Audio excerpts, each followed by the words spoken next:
Legenda pesugihan Gunung Kemukus. Perjanjian dengan gaib untuk kekayaan.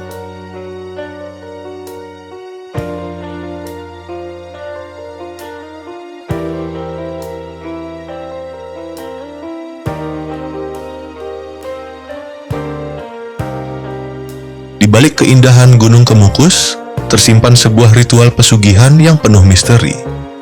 Sebuah perjanjian dengan dunia gaib demi kekayaan instan. Legenda ini bermula dari kisah yang berkembang salah di masyarakat tentang Pangeran Samudro dan Raden Ayu Ontrowulan yang menjalin cinta terlarang dan berakhir tragis di Gunung Kemukus. Makamnya kini dipercaya memiliki kekuatan gaib.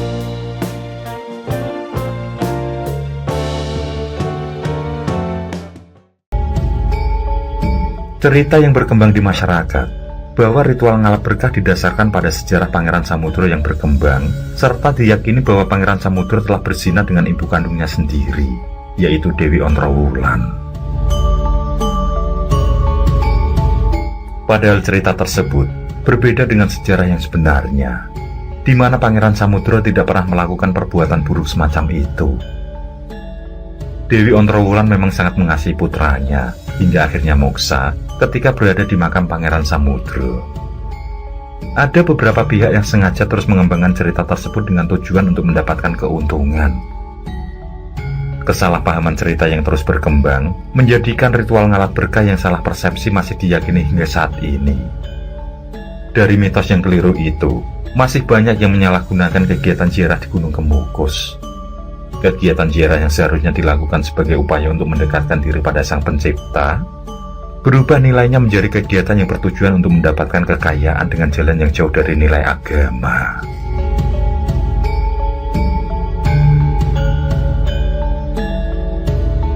Sejarah tersebut menceritakan bahwa Pangeran Samudro jatuh cinta pada ibunya sendiri, yaitu Dewi Ontrowulan.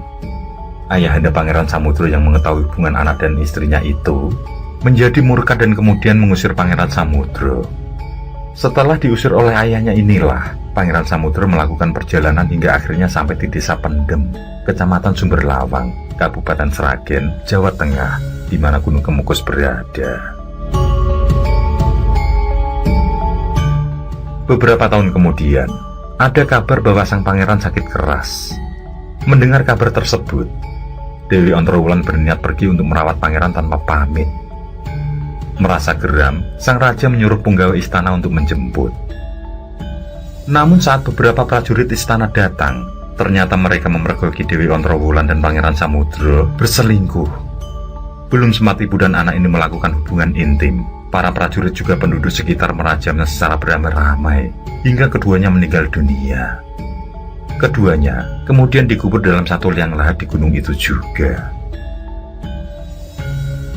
Sebelum mengembuskan nafasnya yang terakhir, Pangeran Samudro sempat meninggalkan sebuah pesan, yaitu kepada siapa saja yang dapat melanjutkan hubungan suami istrinya yang tidak sempat terlaksana, maka akan terkabul semua permintaannya. Hal itu dipergunakan oleh para orang pintar yang bersekutu dengan bangsa Dedemit demi menjebak orang-orang agar terjauh dari agama. Gunung Kemukus pun menjadi lokasi bernaungkan bangsa Demit, hingga dikenal tentang satu ritual pesugihan yang konon tanpa menggunakan tumbal, namun digantikan berhubungan badan dengan orang yang bukan pasangan resminya.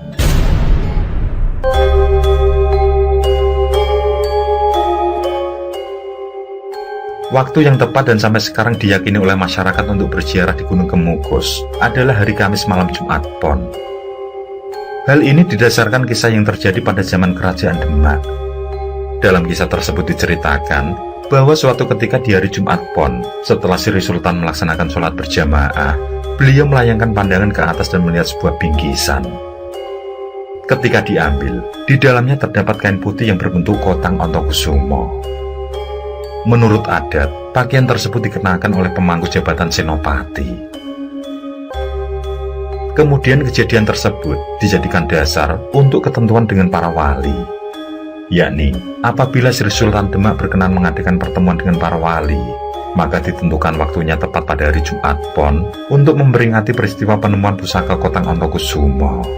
Oleh karena itu, Maka terbiasalah sampai sekarang, setiap malam Jumat Pon, banyak orang berdatangan berziarah ke Gunung Kemukus.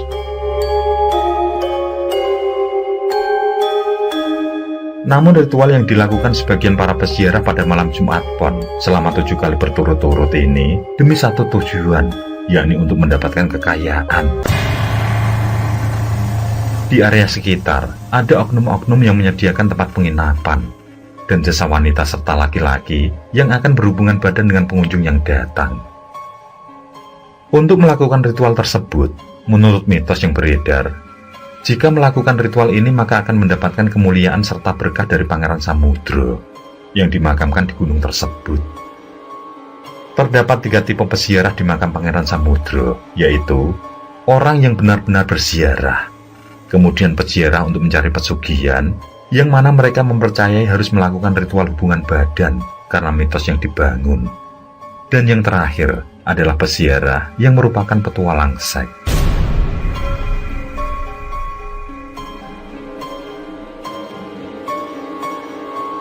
Gunung Kemukus sangat terkenal di era 70 hingga 90-an, sehingga banyak bilik untuk kepentingan berhubungan badan.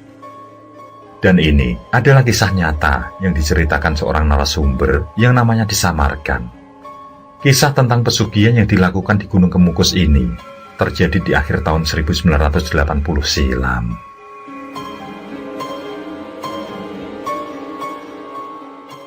Sejarah Gunung Kemukus yang sebenarnya akhirnya terungkap, misteri perjalanan Pangeran Samudro dan Raden Ayu Ontrowulan adalah sebagai berikut. Pada saat Kerajaan Majapahit runtuh pada tahun 1478,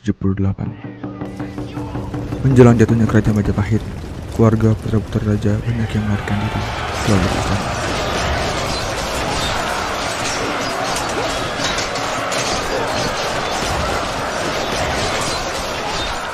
Saat itulah berdirilah Kerajaan Demak dan yang menjadi raja adalah Raden Patah, putra Raja Majapahit terakhir yang lahir dari istri Selir. Cerita Pangeran Samudro beserta ibunya yang bernama Raden Ajeng Ontrowulan atau R.A. Ontrowulan tidak ikut melarikan diri. Mereka berdua diboyong oleh Raden Patah ke Demak. Pangeran Samudro adalah salah seorang pemuda yang baik hati, cerdas, ramah, pendamai, dan penuh tanggung jawab. Sifat-sifat ini diketahui oleh Raden Patah dan beliau ingin memanfaatkan adiknya itu untuk kepentingan kerajaan Demak. Pada suatu hari, Pangeran Samudro dipanggil oleh Raden Patah dan diberi mandat, yakni Pangeran Samudro diutus mencari dan menemui saudara-saudaranya yang telah melarikan diri dan belum diketahui di mana mereka bersembunyi untuk disadarkan, untuk mengakui kerajaan Demak dan tidak memusuhinya. Maksud Raden Patah dapat dibenarkan oleh Pangeran Samudro. Perintahnya diterima dengan senang hati dan dilaksanakannya sekalipun sangat sulit dan berat. Namun, dibayangkan mencari orang yang tersebar letaknya dan tidak diketahui keberadaannya, serta harus melewati hutan, gunung, bukit, dan lembah. Setelah mendapat petunjuk dari Raden Patah dan restu dari ibunya, berangkatlah Pangeran Samudro dengan diikuti oleh 2 orang abdi setia. Namun, dalam melakukan tugas tersebut, terdapat banyak sekali rintangan, halangan, ancaman, dan sebagainya. Ia sering kepayahan, tidur di hutan, istirahat di rumah penduduk. Hingga saat ini, tempat yang dipakai Pangeran Samudro beristirahat diberi nama sesuai dengan peristiwa yang dialami oleh Pangeran Samudro. Seperti halnya punden pondok yang dipakai mondok Pangeran Samudro, punden salahan yang ketika itu Pangeran Samudro melakukan kesalahan, bagorame, dan sebagainya. Pencarian dan pengembaraan itu berjalan bertahun-tahun, dan berkat kegigihan Pangeran Samudro, tugas tersebut berhasil dilaksanakan. Saudara-saudaranya bersembunyi di berbagai tempat. Mereka saling berjauhan, tetapi dapat ditemui dan didamaikan. Saudara-saudaranya lalu mengakui bahwa Raden Patahlah yang menjadi raja di kerajaan Demak. Setelah usahanya dirasa berhasil dan sudah meninggalkan ibunya di Demak, Pangeran Samudro pun kembali ke Demak dengan tujuan untuk memberi laporan kepada kakaknya, yaitu Raden Patah. Tetapi dalam perjalanan pulang, Pangeran Samudro jatuh sakit. Sampai di Dusun Barong, sakitnya bertambah parah dan tidak lagi bisa melanjutkan perjalanan ke Demak. Pangeran Samudro mondok di dukuh tersebut dan ia memberi perintah kepada dua abdinya supaya melanjutkan perjalanan ke Demak dan melaporkan hasil tugasnya, serta memberitahukan keadaan Pangeran Samudro yang sedang jatuh sakit. Dalam keadaan sakit, Pangeran Samudro dirawat oleh penduduk setempat. Akan tetapi, penyakitnya makin parah dan Pangeran Samudro merasa bahwa ajalnya makin dekat. Pangeran Samudro memberi pesan kepada penduduk setempat kalau ia meninggal supaya dimakamkan di puncak Gunung Kemukus di sebelah barat Dusun Barong. Raden Ajeng Ontrowulan atau ibunya Pangeran Samudro yang telah bertahun-tahun tidak bertemu dengan putranya mendapat laporan bahwa putranya sakit keras dan berada di tempat yang jauh. Begitu mendapat laporan, hatinya menjadi sangat hancur. Maka dengan hati yang hancur, berangkatlah Ontrowulan bersama dengan dua abdi Pangeran Samudro tersebut ke Dusun Barong dengan harapan bertemu dengan putranya. Setelah sampai di Dusun Barong, Ontrowulan mendapat kabar bahwa Pangeran Samudro meninggal dan dimakamkan di puncak Gunung Kemukus. Sebelum Ontrowulan mendaki Gunung Kemukus, dengan rasa sedih yang mendalam, ia menyucikan dirinya di sendang yang digunakan untuk memandikan jenazah Pangeran Samudro. Setelah menyucikan dirinya dengan bunga kembang, ia mengebaskan rambutnya sehingga salah satu bunganya jatuh dan menjadikan sebagai bibit pohon Nagasari, dan sendangnya diberi nama Sendang Ontrowulan. Naiklah ia ke puncak Gunung Kemukus untuk melihat putranya. Setelah sampai di pemakaman, Ibunda Pangeran Samudro langsung merebahkan badannya sambil merangkul Pusara, putra satu-satunya yang amat ia cintai. Sampai suatu ketika, ia merasa bertemu kembali dengan putranya serta dapat bertatap muka dan berdialog secara gaib. Oleh karena tebalnya rasa sayang Ontrowulan kepada Pangeran Samudro yang melampaui batas keprihatinan, ia berkata bahwa ia ingin mati juga dan dikuburkan satu liang dengan putranya. Saat itu juga ia jatuh sakit sampai berhentilah jantungnya dan ia meninggal di sisi jenazah putranya. Sesuai dengan pesannya, Ontrowulan dikubur di satu liang dengan Pangeran Samudro. Setelah beberapa hari wafatnya Pangeran Samudro dan era Ontrowulan, pada suatu ketika arwah Pangeran Samudro mendatangi dua tokoh ulama setempat, yaitu Mbah Haji Muftahad dan Mbah Haji Mujadin. Kepada kedua orang ulama tersebut, Pangeran Samudro berwasiat, "Sing sapa bae anak putu kang ziarah mreno ngadep aku kanthi ati kang resik lan wit suci, lan kanthi upaya kang temen kaya dene marani demenane bakal dikabulake opo kang dadi pepinginane."